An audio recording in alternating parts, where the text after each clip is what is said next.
Welcome to the Sold Too Early Sports Card Podcast, where the only thing more toxic than me at the National was the men's bathroom.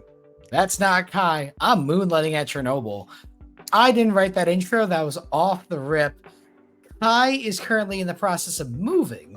So we have Webb here. How the hell are you doing, Tyler? Doing pretty good. Got back from National like 3 days ago. So I'm just adjusting back home to the swing of things. And I took a couple of days off. And yeah, I'm right here now. Dude, it was a marathon. I don't enjoy when people call it a movie. Although, if you were at the Hyatt for a couple of days there, you saw HorrorCon going on. So there were horror aficionados and stuff like that. So maybe it was a movie, but it was like a hack and slash, horror type of thing. Yeah, that was something. it was, the National was phenomenal. No one is going to sit here and tell you it wasn't. I think you can even still kind of hear it in my voice. This is being recorded on Thursday afternoon. I got back from the National on Sunday night. My voice was completely gone on Monday. It's still coming back. I would say it's like 75% back. At this point in time, I got a lot of water here just in case. But I can feel it that there was an energy in that room that was unprecedented. There was. So the first thing I want to get into is like, how was Saturday? Because I only came for like an hour and a half Saturday to wrap up some deals and say goodbye to some people, including you. I saw all the pictures and it looked crazy. I'm going to break it down by day, actually. So I'm happy that you kind of want to start there. Tuesday. So in order to get into the room on Tuesday, vendors have to pay an additional $100, $150 for the early setup, right? Yeah, you get early setup. You get in there early. You got to make sure everything's all set up and organized. This was the first year that I had a booth in my name. So I'm like, hey, I'm going to do this. I want to make sure it's done correctly. I get to my location. So for anyone who did not attend the National or maybe didn't have a chance to see me because it was such a large venue and kind of like a sprint and a marathon, all the good stuff. When you walked in to that main room, you had to go all the way to the other side of the entrance. You would walk past the corporate sponsors. You would walk past a lot of good dealers and vendors and stuff like that. And then you'd be in like this carpeted area on the other side. From there, you'd see a lot more modern dealers, people that you'd be familiar with online, Slab Stocks, Lucas, Jake, North Shore, and Sports Car Mania.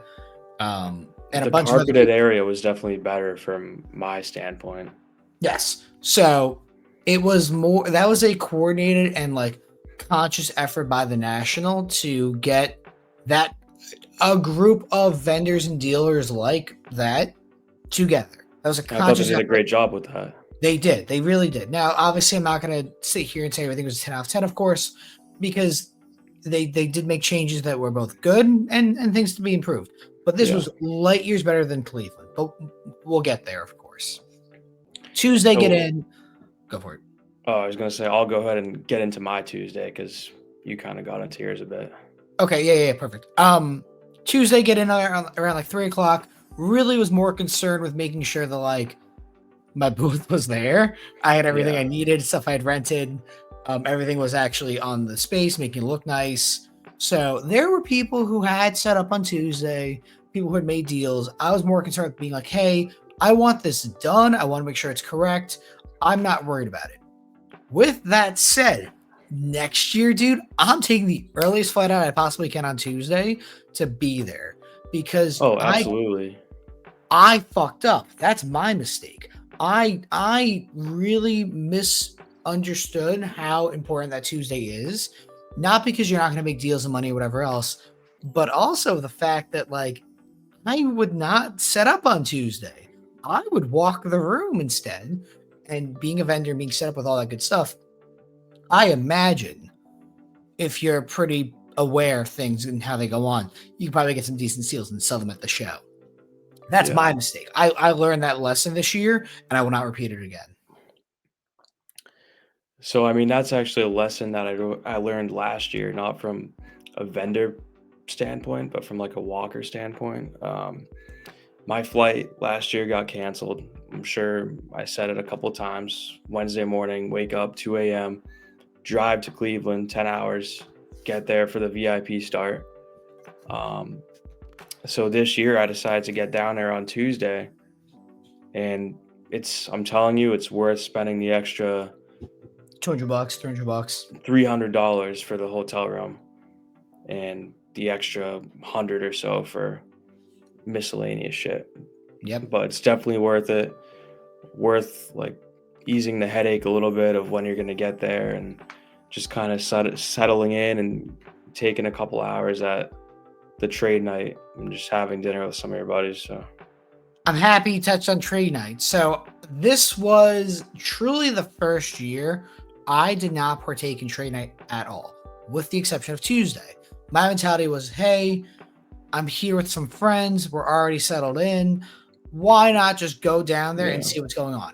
Now, and I came to say hello for a bit and picked up and some of my cards off you I bought, and I that think was you fun. bought like $2,500 of cards off me, $3,000. You bought some amount of cards that were actually worth it for both of us, which is always nice. You always want to start the show with a win. You want to see your friends, like, and in fact, that was kind of the trend of the show. You and I did like 4 or 5 deals together over the course of 6 days, basically, which was nice. Yeah, we did really well.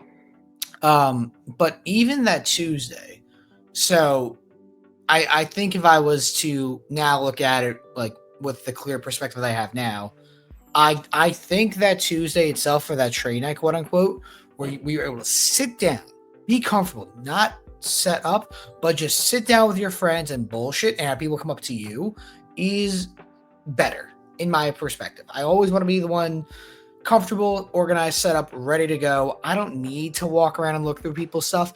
If I'm ever going to, and I'll do this in the future indefinitely, I'm just going to bring cash. I'm not interested in trading at that point in time. I know it's called trade night, not buying night. But nobody uses the trade night to trade. Let's be real now. Correct. And like, that's fine. It's just another buying opportunity.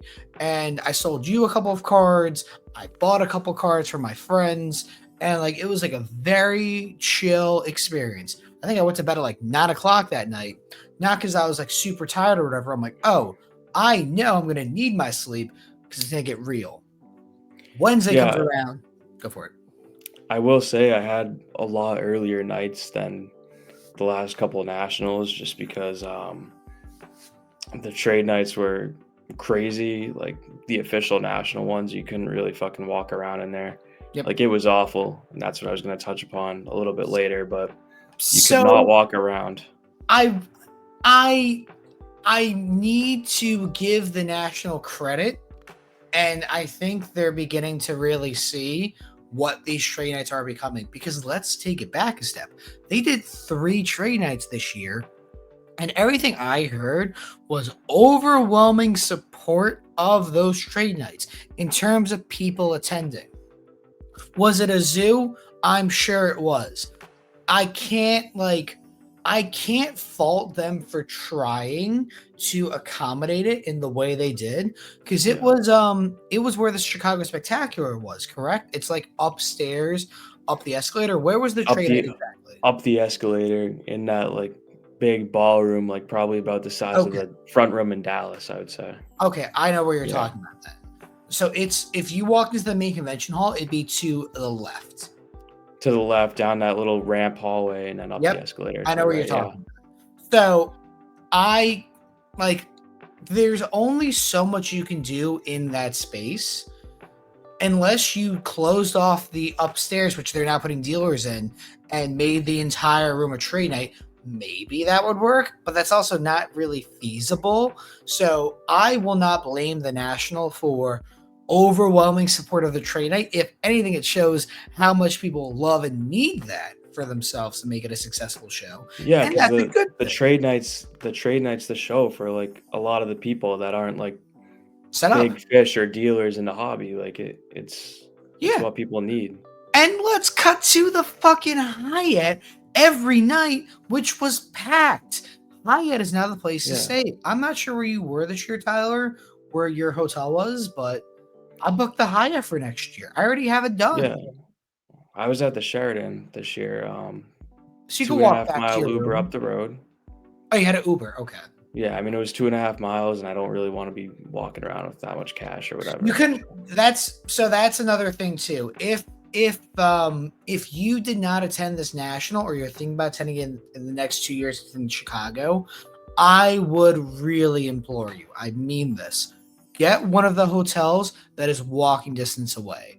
I had originally booked one that was by the casino about a mile and a half away and said, "Oh, no big deal. I'll just Uber back and forth every night." This was like $700 versus like 2,000. And while Yeah, that does sound outrageous, having just lived it and now and with it fresh in mind, it's worth it. It's worth it to have the ability to be walking distance from your room. and the The Hyatt's super cool because you can just take the Sky Bridge like right over. it's any of It's those, whether awesome. it's that one, the DoubleTree, Lowe's, or Crown Plaza, which is where I ended up, which is awesome. You got to be in a hotel that's walking distance away. Book that shit now if you can find it, because the demand for those premier hotels I is tried going. looking today and absolutely nothing. I So Yeah, I booked I it hate before to the break match. it to everybody listening, but there's absolutely nothing within walking distance. The demand is actually insane, and where it's going to go, it's because it's only going to get worse. I'm telling you this now, Webb. Now that Detroit is booked, I'm going to look for the hotel at some point in time in the next year or so for a Yeah. fucking show that's happening in 3 years. I will book it now if I could, just to know it's done, because I don't have to pay for it till I check in. It's going to get more expensive. And unless something happens, I'm going. And if something happens and I'm not going, I'm not paying for it until right before anyway. At least it's done. It doesn't matter. The people who like wait to the last minute to do something like that, to me, are just dumb. You know you're going to Yeah. go if you're available. Book a hotel with a refundable rate, pay a little bit more if you have to, and just have it done. Don't overthink it. Yeah, and I'm definitely going for the foreseeable future. Like Yeah, there's no reason not to. Like, unless there's like a top 5 life event, like I'm yeah, not, and then you you know what I mean? cancel, but then you do a refundable rate and you Yeah. move on. Like, it's not that complicated. So, with that said, moving on to Wednesday. Oh God, what happened here? Um, Moving on to Wednesday. From everything I heard, the people who had general admission or even VIP tickets had a major problem. Getting into the room apparently on that Wednesday took over 2 hours. I don't know So how. I'll tell it from my experience as someone who I wouldn't like not general admission, but I bought the early entry badge Yep. and I got there at 9 a.m. on Wednesday. And this is where getting there on Tuesday comes into play. So you don't have to wait in that fucking 2-hour line to get your VIP badge Yep. at come 12 p.m. You just go in there. I walked right up, probably about 5 people in front of me. It took about 30 seconds. Ubered back to my hotel, relaxed, got some lunch, got back there around 2, like an hour before the doors open. And it was perfectly fine. I got right in. I did the upstairs first because I was trying to counteract the people that were lined up like past the Sky Bridge to get So into where the you VIP walked doors opened. you tore the upstairs of the show first. Yeah, so I did the like shitty part of the show first because nobody was there and I had no competition. So Yep. I did clean sweep of that. Surprisingly, the very first deal that I made over 1,000 in that transaction. So there's definitely some great deals to be had upstairs, just cards under market, first dibs, etc. Now, from what I heard, and this is a very fair criticism, the booth space upstairs was not configured correctly. Now, It was I not. want to make this clear first. I did not walk the show. I was so busy behind my booth, I had no ability to walk the show. So I'm taking your word for this. Go for it. So the booth space, it was like I would say probably in between booths, like on either side, it was probably about like 10-foot margin. Like just they could have utilized so much more space. Now, so that move upstairs, when you walked up the escalator to where the Chicago Spectacular was, how much of that room, percentage wise, roughly, was actually filled with dealers? Was it 100% or was it like 30? So there was probably 50 or so like actual dealers up there. Okay. Probably a little more. I'd say less than 100, Okay. but probably about 20% of that whole room was being used for show space. And unless you had like a corner booth, like Rob, shout out Collector's Choice Cards. You're supposed to come on this podcast, noobs, Yeah. whatever. If you had like a corner table like him, it was more easily accessible. But if not, like you were mobbed and you kind of had to like catch a wave to get through. So was it more of like they should have given people another foot or two of space in between? Or do you think it was more of like, hey, we have 75 tables, fuck it, just put it up there, we'll figure it out later?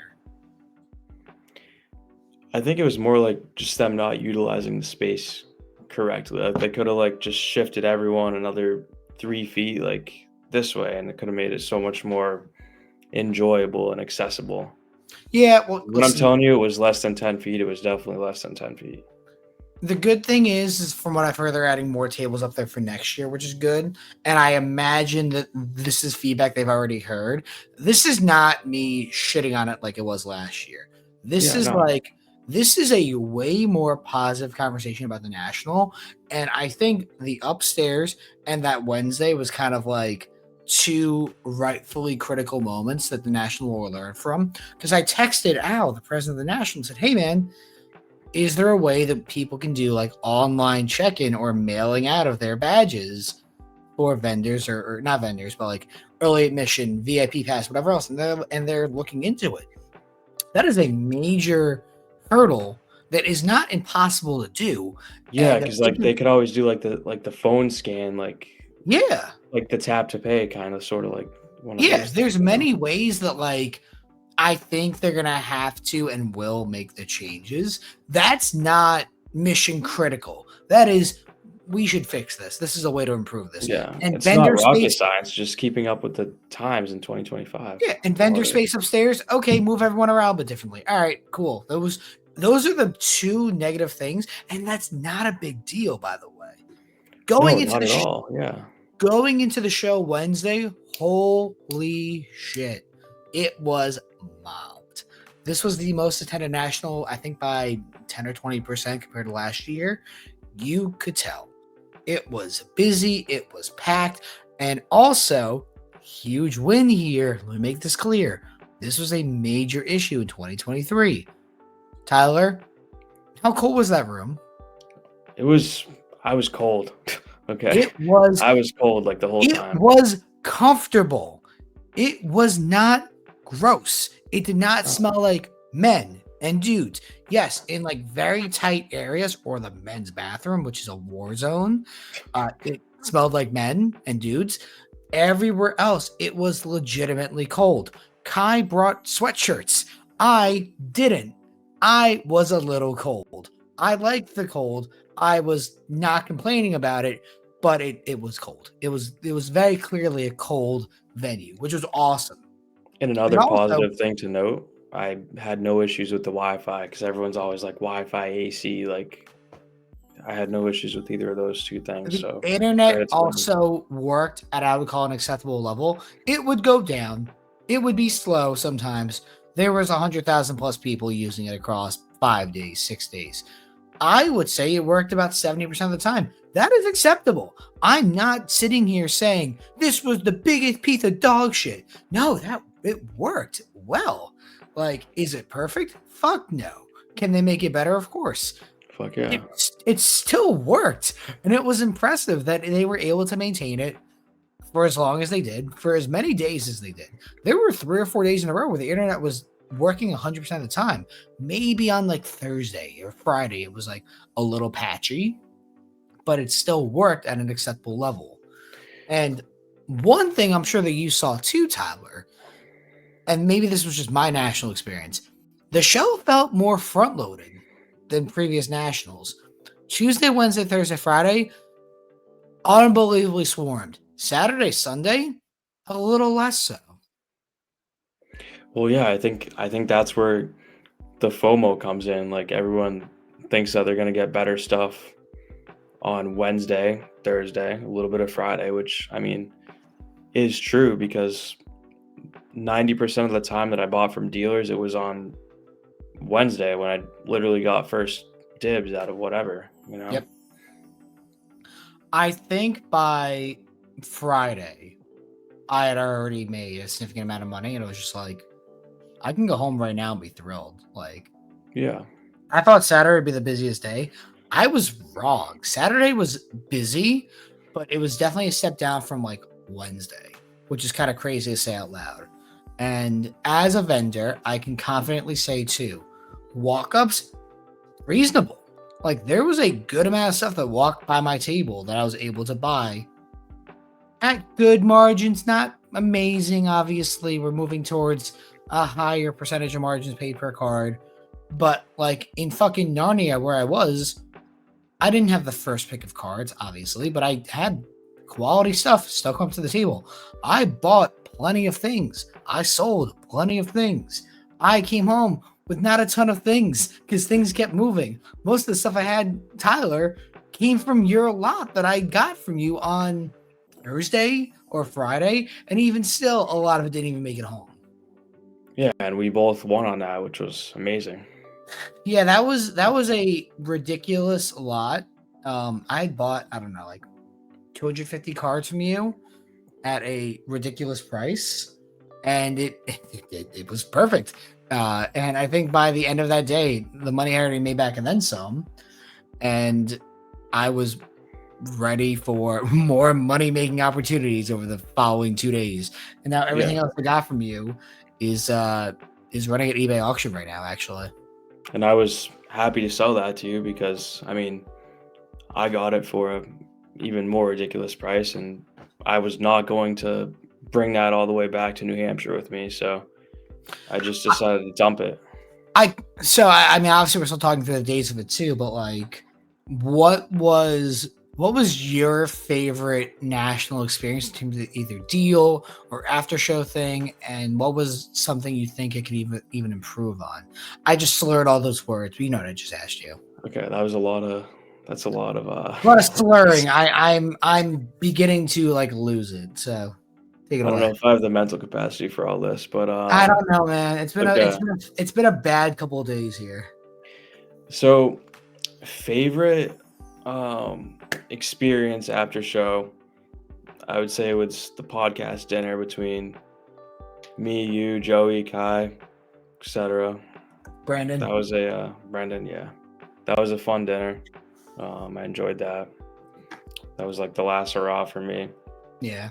And then my favorite in-show experience, like the part that always gets like my adrenaline moving and that always like amps me up the most is getting there on Wednesday, having the first crack at stuff, just like skimming the room as fast as I can, pulling out numbers as fast as I can, finding stuff that dealers stick it under market even if they're not negotiating at all. It's just like that's what gets me going, finding the stuff that's under market at the dealers' tables and just going home with all that on Wednesday.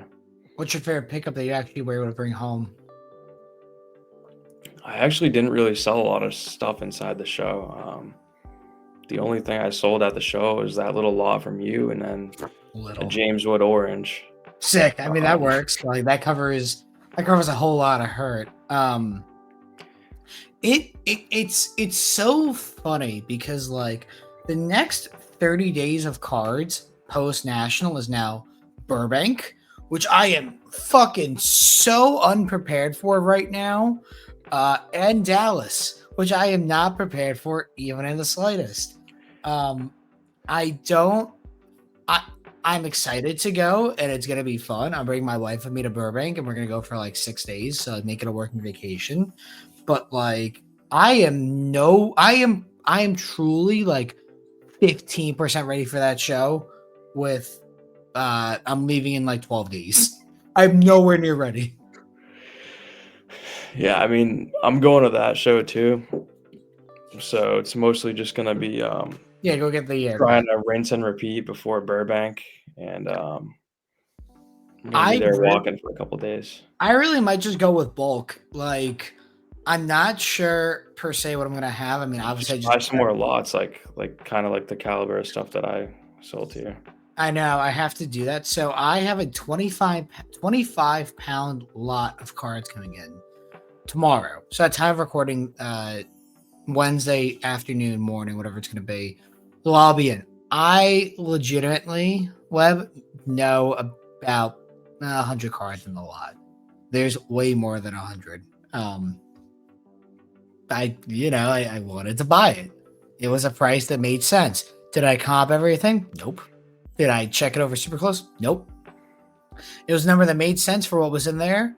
It'll either end up being my entire four showcases, by the way, at Burbank, or I'll auction it off before then and make a buying station at Burbank with paper and $20 bills or something like that, and see how that goes. Some of the craziest margins are on low end lots like that. I'm telling you.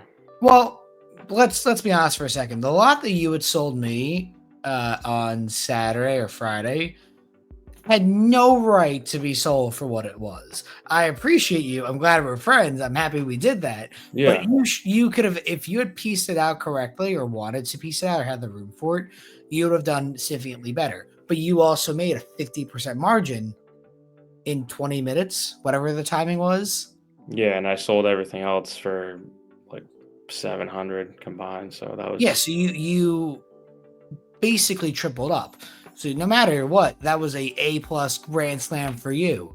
As someone who had the ability to piece it out and also frankly have the ability to throw it in the showcases, it was a no-brainer. Like, it got to the point, Web, on Saturday and even a little bit of Sunday as well, I had $10 cards in my showcase at the yeah, National. I saw that.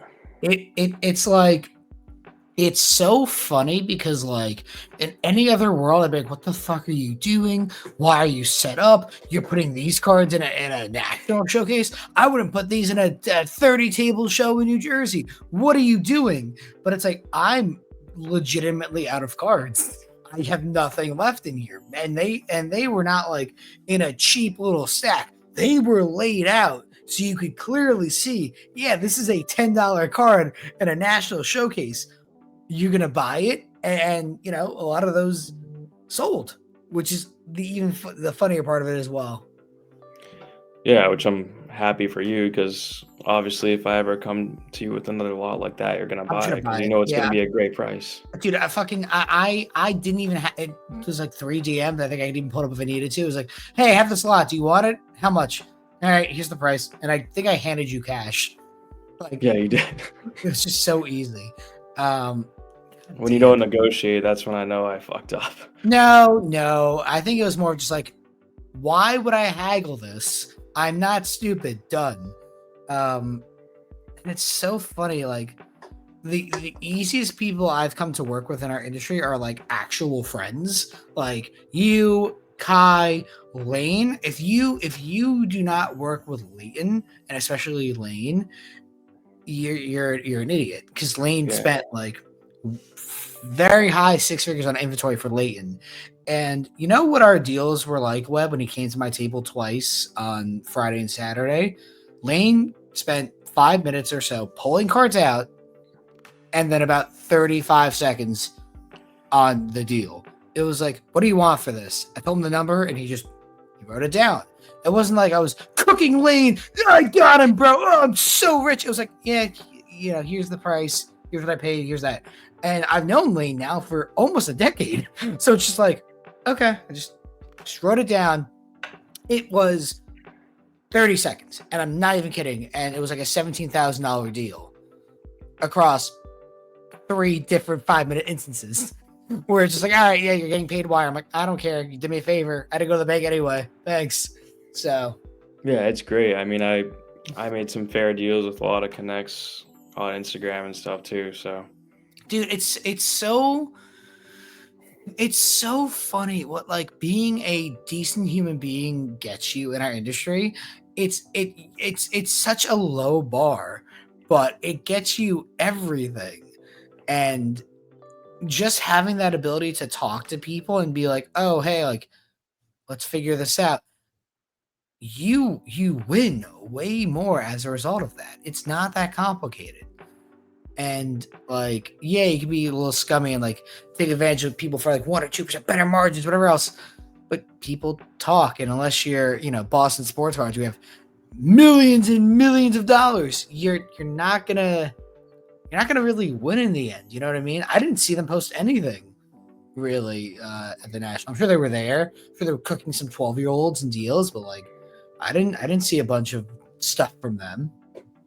Yeah, I mean everyone's paying like roughly the same It, nowadays. dude. It's so funny that like you nailed it. Everyone's paying about the same. So if you're gonna demand, if you're gonna be a dickhead about it, then I'll just find card collector 117121 who's buying strong and ready to cash you out, bro. Like let's work. Leave some meat on the bone for me, bro. Yeah, I mean I had plenty of people that tried to buy from me at like 80 or 85%, and I'm like, No. dude, I have about a dozen people that'll give me 90, no questions asked. Well, not even that too. It's also like I would sell it to a friend at a better margin, 1 or 2% better margin than like some random. Not. Well, let me rephrase that. I would, if the random was a dickhead, I would not sell them at all because I know that I can get the same price or higher from someone if you're just being a dick, and that's even in person or online, especially. But also, to my friends, are like, all right, here's the price, here's what you're paying. And like Yeah, no negotiating there. It's like, yeah, dude, like and this is the we made plenty of fair deals like at the national too. Like I think, what did I pay you? About 90% probably. yeah, A literally bunch of like baseball stuff. Yeah, on like that straight first handy. on that first night, you're like, all right, I want these. Like, how much? Like, here's the price, here's the price, here's the price. Maybe you countered $20, $10 here or there. It's okay, just win here. Let me win there. It's like it doesn't matter in the grand scheme of things because I'm like, I know that you are going to pay basically the best you can because you're not gonna you offer 85%. Like, come on, Web, I know better than you. Like, you're not gonna like it's not gonna work here. And guess what happened? You walked away with 10 cards of mine on that first night, and maybe we made another deal at the very end. Everything kind of blends together at this point, so I may be misremembering how many cards you actually bought from me on any instance at any I think it point. was like I think it was like 5 cards the first night. Yeah, either way, But like in it just total, worked. I had a 4 row, like, what do you call it, like fucking briefcase, Zion case, Yeah, whatever, Goliath case. and then some. Yeah, Yeah, dude. That thing was full when I left for the national.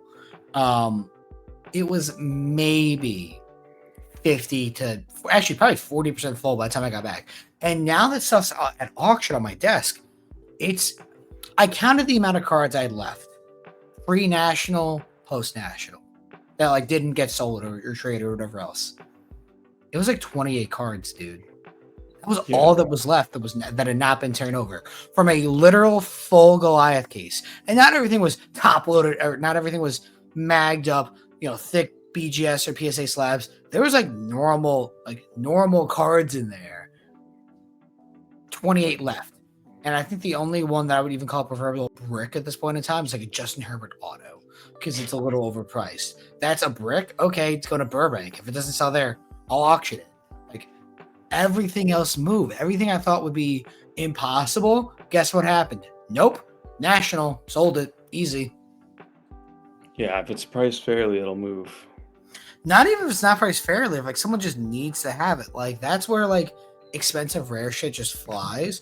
Or if you have, dude, the repackers who come to the show, the ones that are smart, and I know there's not that many, but the lanes of the world, the people who are genuinely intelligent people, regardless of cards or not, will find those quality deals in the first day or two. and I think that's something that people are aware of and like are going to like be cognizant moving forward as well. Is the repack industry's here to stay? It is. It's fully here. The amount of liquidity they offer people in our industry is 8 figures plus. Like, let's be honest. Even it wouldn't even shock me if that was $100 million plus industry. You know, I don't think it's billions by any stretch, but like the repackaged industry as a whole, maybe. I don't know. I'm not really sure. The point more is like they have that kind of cash available for anyone who needs it, and your risk tolerance now is frankly about 20%, maybe 25% if you really make a mistake. But if you find something with decent comps and find a repacker who likes you enough to buy off you, you can have a decent loss gap if you're willing to play that game. Now, those who are not willing to cut their losses, I can't help you.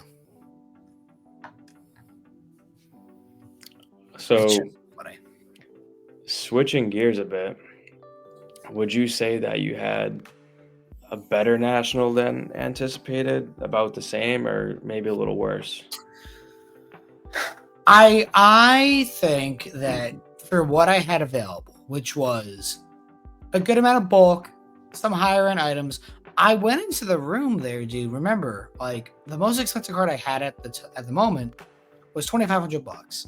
Not because I couldn't move things, but because I wanted to more focus on quantity because I was being set up as a dealer. And I had one showcase that turned into two, kind of based on kind of how the conversations were going with people who were at my booth, not subletted, but like my literal booth. I had one, then two, then kind of like switched it around based on what was needed by everyone. We that was a very easy process, by the way. It's amazing what happens when you work with like adults, by the way. Go figure. And by Thursday,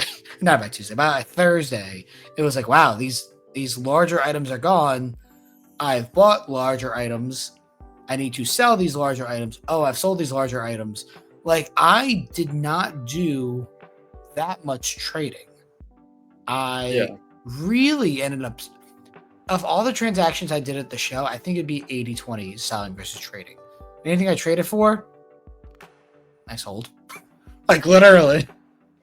I didn't do any trading at all, and like, correct me if I'm wrong, but I think my what do you call it, like, plan of attack is different than most people. Like, people are like, do you have anything for sale, anything for trade? I'm like, nope, just buying.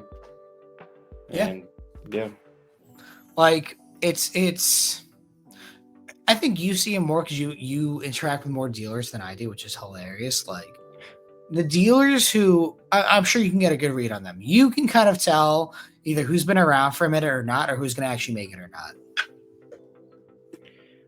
Yeah, like, I can generally tell, like, based off of sticker prices, like, if it's going to be insane, if it's going to be close, or if something's, like, generally pretty underpriced. Well, not and even that.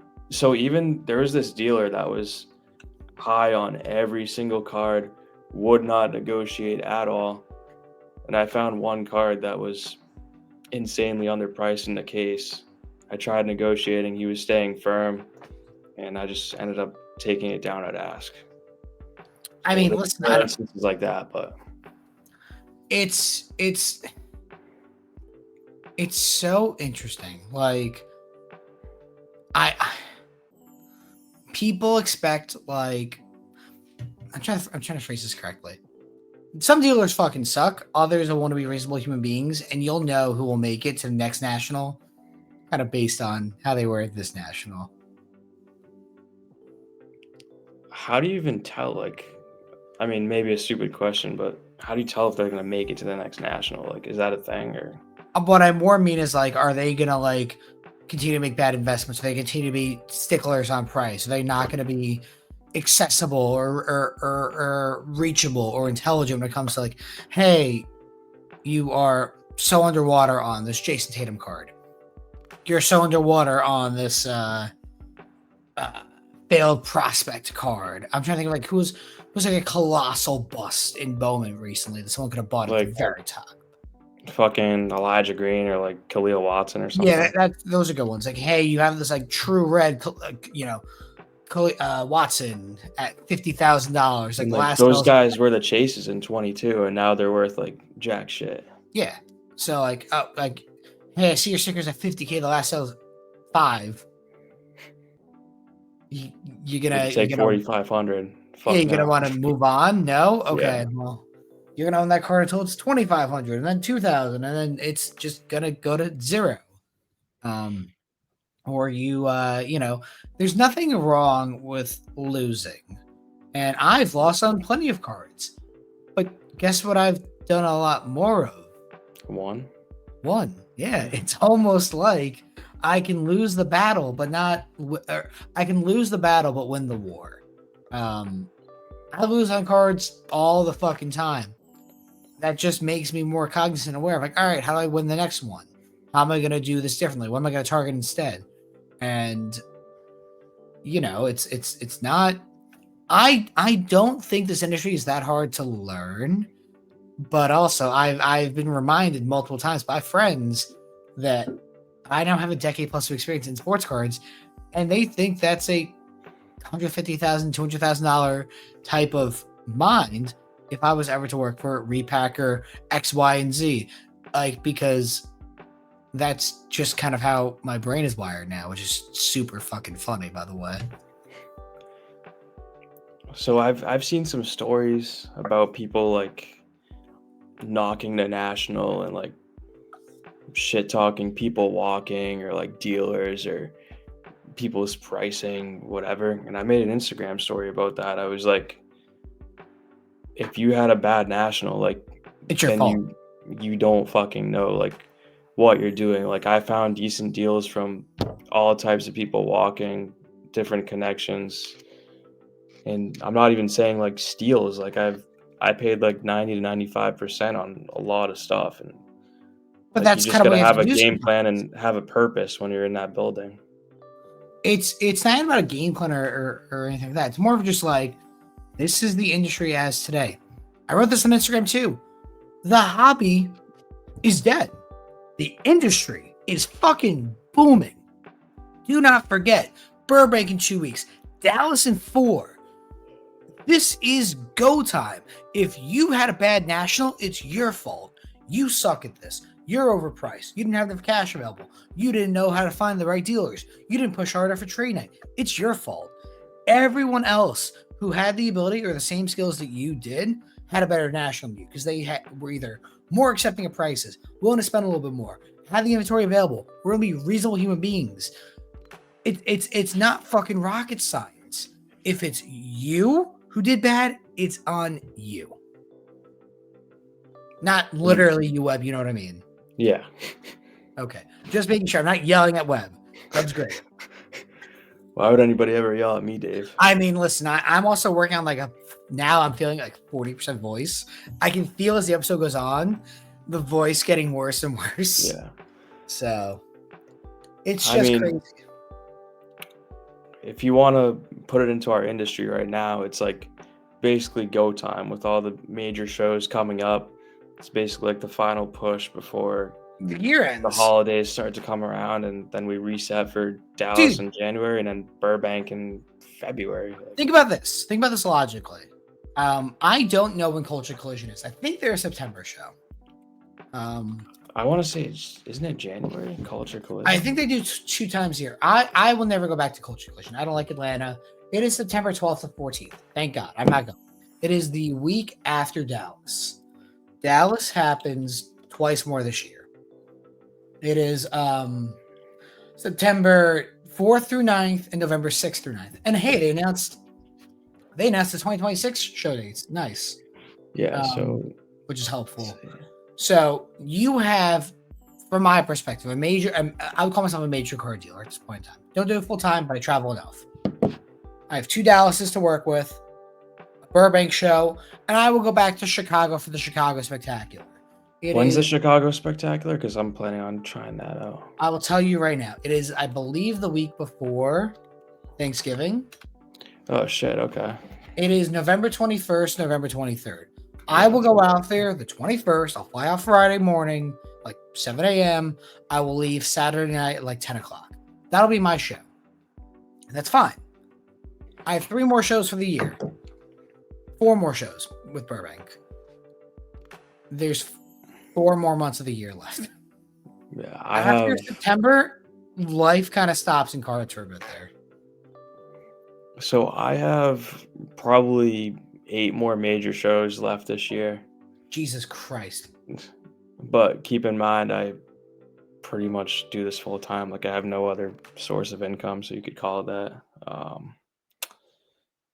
But I'm going to the White Plains show the 15th of August, You which is loser. That like, show's gonna suck. it's like shit, but I'll probably make like, I don't know, hopefully 1,000 or 2. So it's whatever You for a day. Worth your time, by the way. Make $1,000. What was that? Do you genuinely think it's because that is a drive for you? You're gonna take public transit down there. The drive's like 3 hours. I mean, it's just like a day, like a regular day's work for me. You think it's worth 6 hours to make $1,000 at that show? I'm genuinely asking that, by the way. I mean, why not? If I have nothing else going on that Friday. Yeah, listen. Like, I mean, I go to the beach plenty. I hang out with my family plenty. Hang out with my friends and my girlfriend plenty. Like, it's whatever. If I just take that whole week, like one day out of that week, and just go to a show, why not? Yeah. I think that is an age thing that like you can now call me Unk for that because as someone who also works a normal job too, if it was a Saturday to go to fucking White Plains, for me I'd be like, fuck that. I'd rather like hang out with my wife, rather be home, I'd rather be comfortable. I don't do a ton of the local shows in New Jersey, for instance, because I enjoy my off time. So I will give you props for having more of a hustle and grind than I do at this point in time. But you're also 9 years younger than me. You're 19 or 20. How old are you? I'll be 21 in September. Okay, so you're 8 years younger than me. I'm going to be 29 in August. Yeah, you have more hustle than I do right now. Not saying I've made it, I'm a big shot. But you're also spending more money than I am on cards, so go figure. You also do it for like if anything, like people have actually told this to me that I don't hustle as much as I used to per se. Shut Like, I don't fuck up. It's so stupid. Like, I don't stay out as late at card shows, and you don't need to anymore. So I've had a couple people tell me, right? They say I'm much more of a chill person when it comes to negotiating. Like, when I used to take like, say, 20 off of a card, like after an original offer, like I just accept that now because I can pay like 90%. You have reached a level of satisfaction in your life. Congrats, Webb. You're fucking happy. You are successful. You are reaching a level of saturation in what you're doing where you know, oh, this is great. This is good enough for what I'm doing. This could be better than what I'm doing, but I understand that I have done what I believe is a satisfactory amount, which is way fucking better than the average person. Therefore, I can now rest. I can enjoy the fucking success I've made. It's not, I'm going to run myself to the goddamn ground. I'm going to be like, all right, well, I've done enough. I'm happy. This is what the point is. I get to enjoy the fruits of my labor, not be stuck in them for the rest of my life. Yeah, because I already did that like 3 years ago when I was building this shit up. Like, yeah, you have to work hard. But, you know, there's also the point of a balance of it all that you got to actually enjoy part of. And it's important. It's tiring too. It is exhausting. I'm still not recovered from the national at this point. I'm pretty much there right now, but I left like a couple of days before you did. So when did you fly there Monday? Or you left Saturday? I'm sorry. I left Saturday morning, like 2 hours after I said goodbye to you at the show in the morning. My flight didn't get delayed for the first time in probably 8 flights. So that was a win itself. Yeah, I got home Sunday at 9:30. Yeah, I was gonna say I probably had to be late. Then I went to bed at like 10:30. Yeah. And I worked yesterday and I worked today. I have another work call in 20 minutes, which is why we're recording it now. I have a hard stop at 6 p.m. And if they get mad at me for doing this, well, it's after 5 anyway. Who fucking puts a call at 6 p.m.? Deal with it. So But one final thought that I kind of wanted to ask you for a perspective on Sunday, like, do people pack out like oh yeah, people are midday like Dallas, or do people dude. stay People until were fucking packed 6 out. o'clock? People packed out before Sunday even started. Don't get me wrong. Sunday was like slower. I would call it like I would call Sunday at the National where I was like Friday morning in Dallas. There Yeah. were people who were there. There were people who were set up and still buying and stuff. But it was like Dallas on Friday. People like had other responsibilities and other things they had to attend to, and they were not going to be there. And as the time went on, obviously less people showed up because the show was ending. I left at 2. I said, I'm tired. I want to go to the United Lounge. I want to be left alone. Yeah, That was the that's right very move. respectable. Yeah. Because I'm sure a lot of dealers were satisfied with their time at the National too. Yeah. And I stayed because the booth was in my name and I didn't want it to look bad. So, Yeah, I mean, like, what even is the point of Sunday? Like, I feel like it's just like it's a getaway I don't day. know, kind of like a flea market getaway day. Like, I don't even know. Like I will when I think about my travel that I'm gonna do next year for the National, I'm gonna uh I'm gonna leave Tuesday morning from New Jersey at like 9 o'clock, get into Chicago at like noon, Yeah, check I'm into gonna my do that hotel, again. put my stuff down, get my vendor badge, maybe set up, maybe just walk around with cash on Tuesday. Like I might not bring my cards per se, or if I want to, I can just walk back to the Hyatt, which I'm already at, and then you know go there, have my stuff, maybe buy a couple of things, chill out if I'm already set up, my tables organized, go to trade night or the VIP or the dealer schmoozing event. There's like a dealer thing at like 5 o'clock for a couple hours. You got like snacks and drinks or whatever else. And then, probably leave. I probably would leave the show on Sunday at like noon if Yeah. I could, and then be home in New Jersey by 5 or 6 on that Sunday, and probably take off work on the Monday if I could, realistically. Yeah, But that'd be a good plan.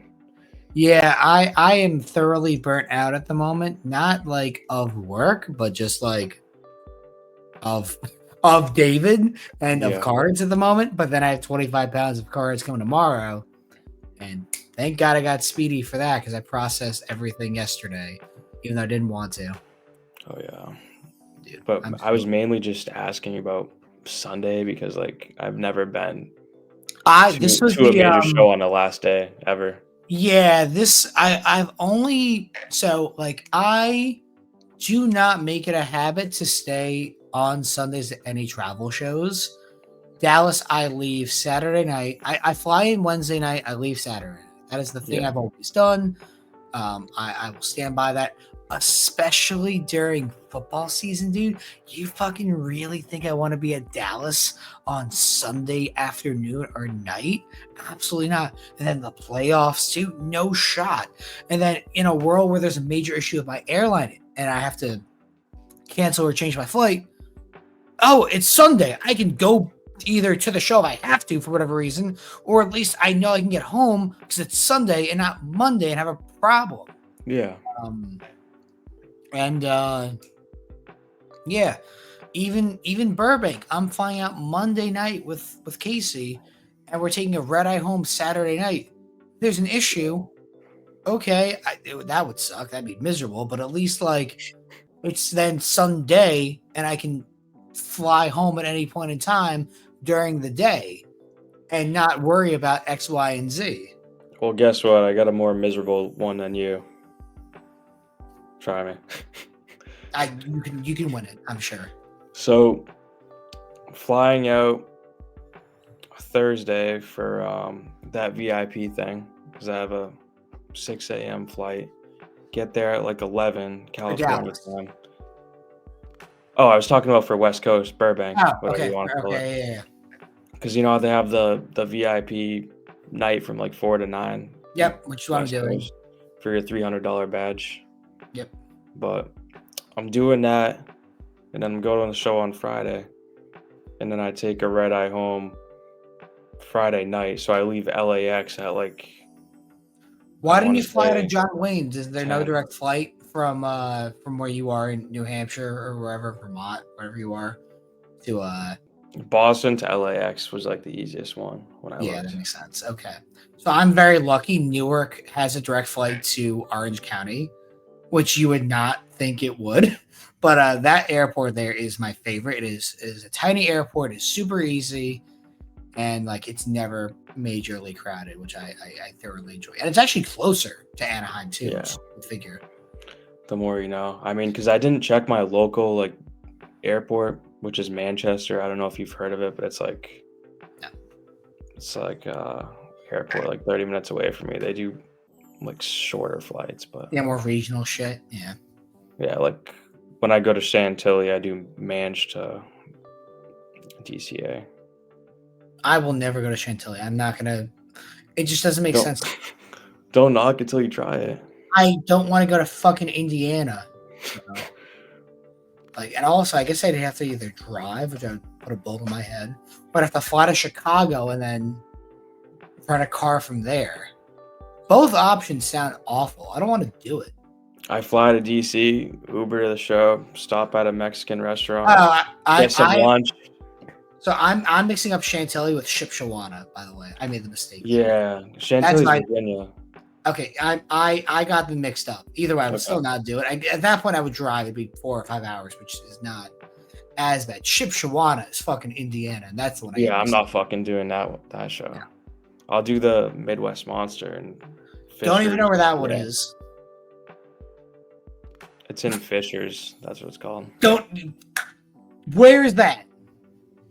It's like a suburb of fucking Indianapolis, I believe. Okay, that's at least a Midwest Monster Card Show. I believe it is- took me 40-minute Uber to get. It's in Indy. It is October 4th to 5th. Yeah, I'm gonna pass on that though. Like that is so like that's the thing about like you having the ability. You're a little bit younger. You don't own a house. You don't have other back in my day responsibilities. Whatever.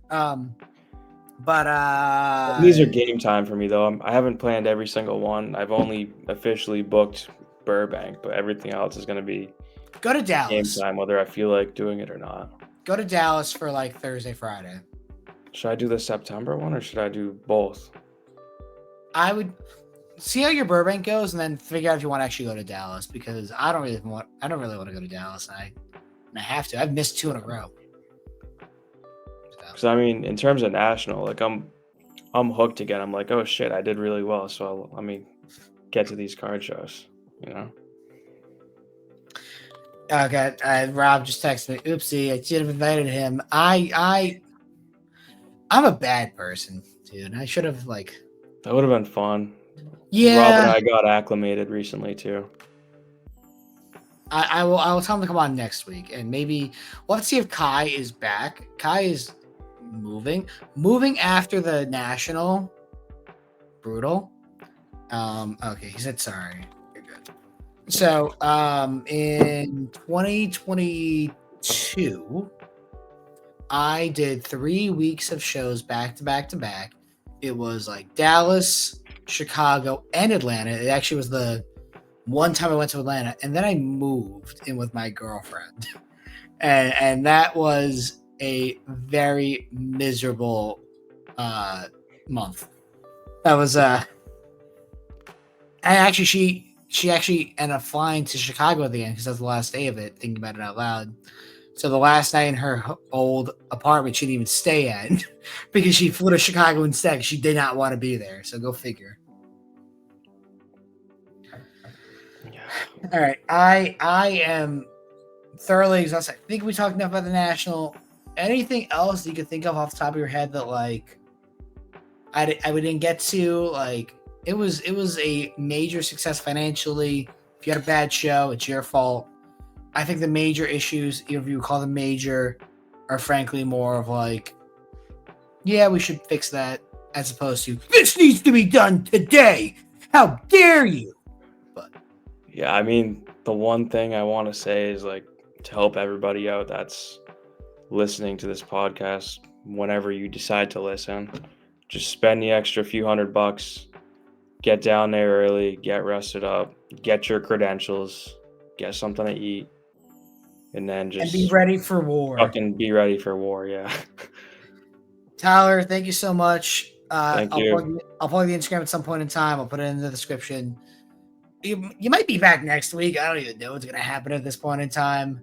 Who knows? I don't, dude. I'm not thinking this far ahead at this point. It's about to be a wild month. Thank you guys for watching and listening. Next week, I'll see you guys then. See you later.